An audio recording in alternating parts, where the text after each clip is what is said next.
നമസ്കാരം, എല്ലാവർക്കും വീഡിയോയിലേക്ക് സ്വാഗതം.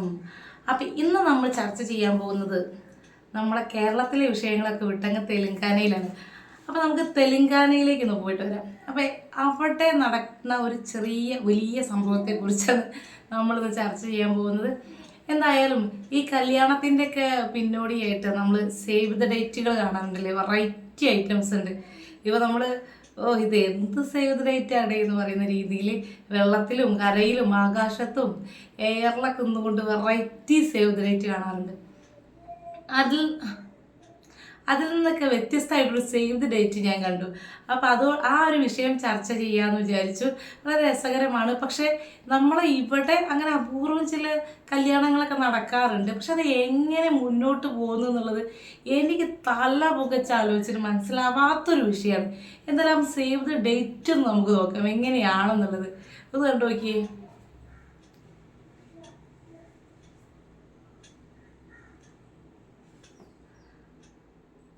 ഓക്കെ, അപ്പം അത് ഇങ്ങനെയാണ്. അപ്പം നിങ്ങളെ പോലെ എനിക്കും ആദ്യം ഒരു സംശയം തോന്നി.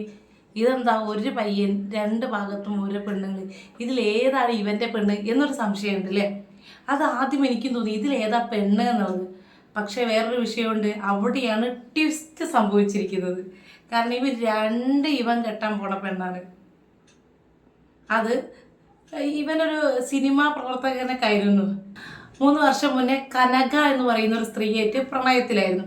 അതങ്ങനെ 3 വർഷം കഴിഞ്ഞ് എവിടെയോ അതൊന്ന് ബ്രേക്കപ്പായി ആഫ്റ്റർ വേറൊരു റിലേഷനിലേക്ക് വന്ന് അങ്ങനെ രണ്ടാമത് വേറൊരു പെണ്ണുമായിട്ട് ഇങ്ങനെ പ്രണയത്തിലേക്കായി അത് വിവാഹത്തിലേക്ക് എത്തി. വിവാഹമൊക്കെ കഴിക്കുന്നുണ്ടെന്നൊക്കെ ഈ കനക എങ്ങനെയോ പറഞ്ഞു ഇങ്ങനെ കല്യാണം നടക്കുന്നുണ്ടെന്ന്. പക്ഷെ ആൾക്ക് ബ്രേക്കപ്പ് ചെയ്താലും ആ പ്രണയം ഉള്ളിൽ എവിടെയോ ഉണ്ടായിരുന്നു. ഇതൊരു കല്യാണം, വേറൊരു പ്രണയം, അതിൽ കല്യാണം കഴിക്കുന്നതെന്നൊക്കെ കേട്ടപ്പോൾ ആൾക്ക് അങ്ങോട്ട് സഹിച്ചില്ല. ഇയാളെ തിരഞ്ഞിറങ്ങി. എന്തായാലും ഈ ഗ്രാമത്തിലെത്തി ഇയാളെ കണ്ടു. അങ്ങനെ എന്തായാലും ഈ റീ എൻട്രി സൂര്യ യാദവിൻ്റെ ഉള്ളിൽ വല്ലാത്തൊരു പ്രയാസം ഉണ്ടാക്കി. ഇവിടെ മുന്നേ ഒരുപാട് പ്രണയിച്ച് ഏതൊരു ഭാഗത്ത് ബ്രേക്കപ്പ് ആയി പോയെങ്കിലും വീണ്ടും തന്നെ തേടിയ പ്രണയിനി വന്നപ്പോൾ ചെറുതായിട്ട് മനസ്സൊന്ന് ചാഞ്ചാടി. അപ്പം എന്ത് ചെയ്യണം എന്നറിയാതെ വല്ലാത്തൊരു മാനസിക വിഷമത്തിലായി നമ്മുടെ സൂര്യ യാദവ്. എന്നിരുന്നാലും അവിടെ ഗ്രാമത്തലവൻ അങ്ങനെ കുറേ സിസ്റ്റം ഉണ്ടല്ലോ. അങ്ങനെ ഈ ഗ്രാമത്തിലിരുന്ന് ഗ്രാമത്തലവനും നാട്ടുകാരൊക്കെ ഇരുന്ന് ചർച്ച ചെയ്തു. ഇതിനൊരു സൊല്യൂഷൻ കാണണ്ടേ. രണ്ട് ബന്ധമുണ്ടല്ലോ, രണ്ട് പെണ്ണുങ്ങൾ എനിക്ക് വേണം എന്ന് പറഞ്ഞ് രണ്ട് ഭാഗത്തുനിന്ന് വലിക്കല്ലേ. അപ്പം എന്ത് ചെയ്യണം? സത്യത്തിൽ ഇപ്പോൾ സൂര്യ യാദവിൻ്റെ മനസ്സിൽ ഇപ്പോൾ രണ്ടിനും കൂടെ കൂട്ടിയാലോ എന്നുള്ളൊരു ചിന്ത വന്നിട്ടുണ്ട്. അങ്ങനെ എന്തായാലും ഗ്രാമത്തലവൻ ഇരുന്ന് ചർച്ച ചെയ്തു ഒരു തീരുമാനത്തിലെത്തി. എന്തായാലും ഇയാൾക്ക് ഈ രണ്ട് പെണ്ണിനെ അങ്ങോട്ട് കെട്ടട്ടെ എന്ന് പറഞ്ഞു. വേറെ നിവർത്തിയൊന്നുമില്ല, രണ്ടുപേർക്കും ഇയാളെ തന്നെ വേണം. ഇയാളെ വിട്ടു പോകാൻ മുന്നേ ഉള്ള കാമുകിക്കും പറ്റുന്നില്ല, പുതിയ ആൾക്ക് അത്രയും പറ്റുന്നില്ല. പ്രശ്നത്തിനൊരു പരിഹാരമായിട്ട് ഈ രണ്ടുപേരും ഇയാളെ കൂടെ ഇരിക്കട്ടെ. ഒരേ മണ്ഡപത്തിൽ വെച്ച് 2 പേരെയും സൂര്യ യാദവ് താലി കെട്ടിയിരിക്കുന്നു ഗൈസ്.